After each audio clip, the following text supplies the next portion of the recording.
Bonjour, aujourd'hui je vous propose un exercice pour savoir comment ça se passe à l'intérieur. Nous allons faire une petite introspection pour savoir comment se porte votre être intérieur. C'est un exercice que je fais faire aux personnes qui sont déprimées, qui pleurent beaucoup, qui sont en burn-out ou aux personnes qui sont très angoissées. D'ailleurs, une de mes amies m'a contactée il y a peu de temps parce que cette situation de confinement l'angoisse énormément et elle m'a demandé un exercice pour l'aider à vaincre ses angoisses, pour l'aider à se détendre tout simplement. Eh bien, c'est un exercice que vous pouvez faire dans ces cas-là, quand vous êtes vraiment très très angoissé. Alors, comme nous allons regarder ce qu'il se passe à l'intérieur de nous, il faut que nous soyons vraiment détendus. Donc la première chose à faire dans ces cas-là, c'est de respirer profondément. Donc vous allez d'abord fermer les yeux et ensuite vous allez prendre 5 respirations lentes et profondes. Le fait de prendre 5 respirations lentes et profondes va nous aider à couper le canal parasympathique, celui qui fait que votre petit vélo tourne sans arrêt. Je vous en parle souvent de votre petit vélo dans votre tête quand on est en séance. Et bien là, ça peut vous aider justement à faire table rase. Là, on se met sur off. Et d'ailleurs, respirer profondément dans la journée plusieurs fois, ça peut vous faire que du bien. Donc pour cet exercice-là, on ferme les yeux, on respire profondément au moins 5 fois. Ensuite, on va garder les yeux fermés et on va regarder ce qui se passe à l'intérieur. Ce que je voudrais que vous essayiez de faire, c'est de vous visualiser. Alors ça, c'est très difficile à faire. Se visualiser, voir comment on est à l'intérieur. Donc moi, je trouve que le plus simple, c'est d'essayer d'avoir une image de soi. Essayez de vous mettre face à vous et de vous voir. Alors, c'est pas facile, des fois on met 2-3 jours à y arriver, même plus parfois, mais c'est pas grave, on finit toujours par y arriver. Essayez d'avoir une image de vous. Quand vous avez cette image, regardez l'image dans son ensemble. Qu'est-ce qu'elle dégage? Déjà, est-ce que vous êtes seul ou est-ce que vous êtes accompagné? Quel est votre environnement? Est-ce que c'est sympa? Est-ce que c'est moche? Quelles sont les couleurs? Qu'est-ce qui dégage? Qu'est-ce qui se dégage de cette image? Ensuite, vous allez vous regarder de plus près, vous. Et vous allez voir déjà, est-ce que vous êtes plus jeune ou est-ce que vous avez votre âge? Et quelle est l'émotion qui se dégage de votre visage? Quelle est l'émotion qui prédomine? Est-ce que vous êtes gai? Est-ce que vous êtes triste? Est-ce que vous êtes angoissé? Quelle est l'émotion qui prédomine? Si l'émotion qui prédomine est chouette, si vous êtes gai, si tout va bien, alors tant mieux. Et ça, on va faire comme on fait d'habitude. Vous allez bien, vous avez une émotion qui est chouette à l'intérieur. Eh bien, essayez de la ressentir dans tout votre corps. Prenez le temps pour ça. Tout va bien, vous sentez que vous êtes bien à l'intérieur. Eh bien, étalez-moi cette émotion partout, jusque dans toutes vos cellules. Il faut que tout votre corps ressente ce bien-être. Prenez le temps pour ça. Et ça va vous faire énormément bien. Si au contraire, l'émotion qui ressort est plutôt négative, donc si ça va bien, c'est fait. Si c'est négatif, qu'est-ce qu'on va faire? Alors, par exemple, si vous êtes angoissé à cause du confinement, eh bien là, vous allez faire comme si la personne qui est en face de vous et qui est angoissée était votre meilleur ami. Qu'est-ce que vous feriez si votre meilleur ami était face à vous et que ça n'allait pas du tout? Mais la première chose que vous allez faire, c'est lui demander déjà pourquoi ça ne va pas. Bon, là, on va dire que c'est à cause du confinement. Et ensuite, de trouver des arguments pour faire en sorte qu'il aille mieux. Alors, qu'est-ce qu'on pourrait bien trouver comme argument pour faire en sorte que ça aille mieux?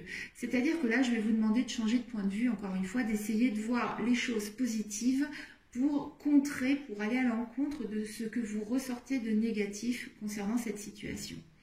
Donc vous êtes confiné, par exemple, vous êtes confiné en famille. Eh bien, essayez de voir ce qu'il y a de positif là-dedans.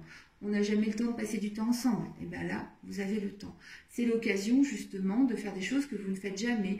Alors jouer, faire des jeux de société, rigoler, faire plein de choses que vous ne faites pas d'habitude. Cuisiner, voilà. Trouver des choses, des arguments qui vont faire que, oui, ça peut être chouette finalement d'être enfermés tous ensemble. Si vous êtes enfermé mais que vous êtes seul, là ça peut être compliqué en effet, c'est pas évident d'être seul, on n'aime pas la solitude, personne n'aime ça, donc, ou tout du moins pas sur le long terme, donc là ça commence à bien faire. Qu'est-ce qu'on peut trouver? Eh bien là, trouver des choses à faire, tout simplement, il faut être actif. Si on reste dans son coin à se morfondre, forcément, ça ne va pas aller mieux, ça ne va pas faire avancer le schmilblick. Donc là, forcez-vous et trouvez des arguments à la personne qui est face à vous pour lui dire, eh bien si tu vois, là tu as le temps de faire des choses, tu es seul, eh bien c'est l'occasion. Alors c'est l'occasion de faire un grand ménage de printemps, ok, c'est pas très rigolo, mais il faut le faire de temps en temps, après on est fier de soi, mais ça peut être aussi l'occasion de faire des choses que vous n'avez jamais eu l'occasion de faire, apprendre une nouvelle langue, faire une formation en ligne, il y a plein de choses qui se mettent en place sur internet, hein. Eh bien ça peut être le moment. Donc vous êtes face à votre meilleur ami.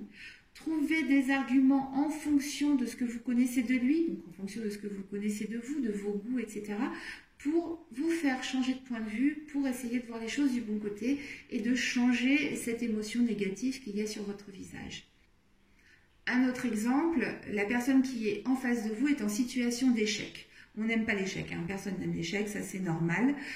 Alors voilà, votre meilleur ami est face à vous, ça ne va pas parce qu'il a échoué. Et bien là, de la même manière, vous allez trouver des arguments qui vont faire que ça peut aller mieux.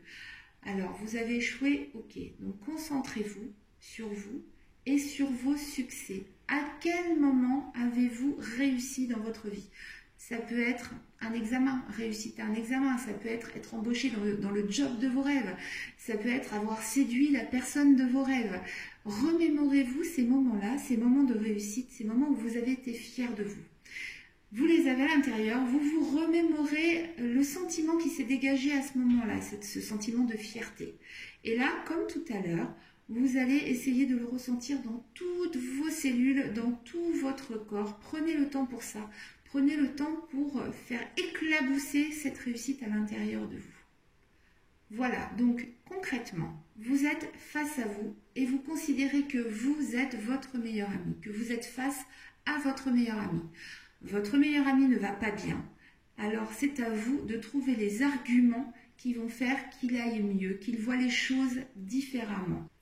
Une fois que vous avez fait ça, une fois que vous avez argumenté, que vous avez essayé d'aider votre meilleur ami, vous allez vous concentrer de nouveau sur l'image du début. Et vous allez regarder le sentiment général qui s'en dégage. Toujours pareil, on regarde l'image dans sa globalité. Est-ce que les couleurs ont changé? Est-ce que l'aspect général de l'image est plus agréable? Ensuite, vous allez vous approcher de vous et regarder le sentiment qui se dégage de votre visage. Quel est le sentiment qui domine maintenant? Eh bien, je peux vous assurer que ce soit les couleurs de l'image, l'aspect général ou le sentiment qui se dégage de votre visage, tout ça, ce sera beaucoup plus positif que tout à l'heure.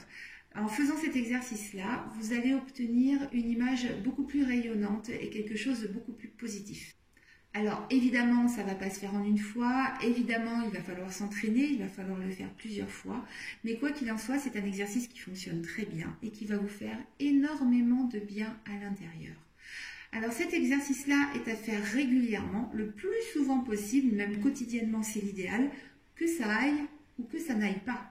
Quand vous croisez votre ami, vous allez le voir là, vous allez lui dire « Tiens, salut, ça va ?» Et bien pourquoi vous ne faites pas pareil avec vous? C'est très important d'aller voir un petit peu comment ça se passe à l'intérieur, d'aller voir comment on se sent.